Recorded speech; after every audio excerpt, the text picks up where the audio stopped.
বাজার সমিতি মালিক সমিতির পক্ষ থেকে। তো আমরা এখানে আসছি যে মেয়র ভবনে, যে আমরা আমাদের একটা জায়গা, সরকারি জায়গা, এটা খাস দাবির উপলক্ষে। তো আমরা চাইতেছি যে জায়গাটা আমাদের নিজের আওতায় থাকুক, কোনো মানে দলগতীয় কোনো পক্ষ যাতে না থাকে। আমরা নিজেদের ভাড়া নিজেরা উঠাবো, নিজেদের ভাড়া নিজেরা দিব, ঠিক আছে? আমরা এখানে মেয়র ভবনে এসেছি। আমরা এসেছি আমাদের সরকারি জায়গা, এটা আমরা এখানে দোকানদারি করতে আসছি। আমরা যেহেতু বাজারটা আমরা নিজেরা পাইতে পারি, আমরা যে নিজেরা এটা ইয়ে করে খাইতে পারি, এই জন্য আমরা এসেছি এই দাবি আমাদের। আমি বাজারের জন্য একটু দাঁড়াইছি। বাজারে অনেক দিন ধরে মনে করেন ঠিকাদাররা আছে, আমরা মানে তাদের অত্যাচারে আছি। মনে করেন তারা ভাড়া বেশি নেয়, এই আর কি। এটার জন্য আর কি আমরা যেমন ভাড়াটা একটু কমাইতে পারি বা নিজেরা কিছু করতে পারি এই হিসাব করে। তুমি দোকান মালিক, তুমি বলতে পারো।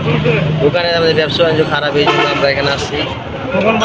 ভাড়াও বেশি, দোকান ভাড়া কমানোর জন্য আমরা এখানে আসছি।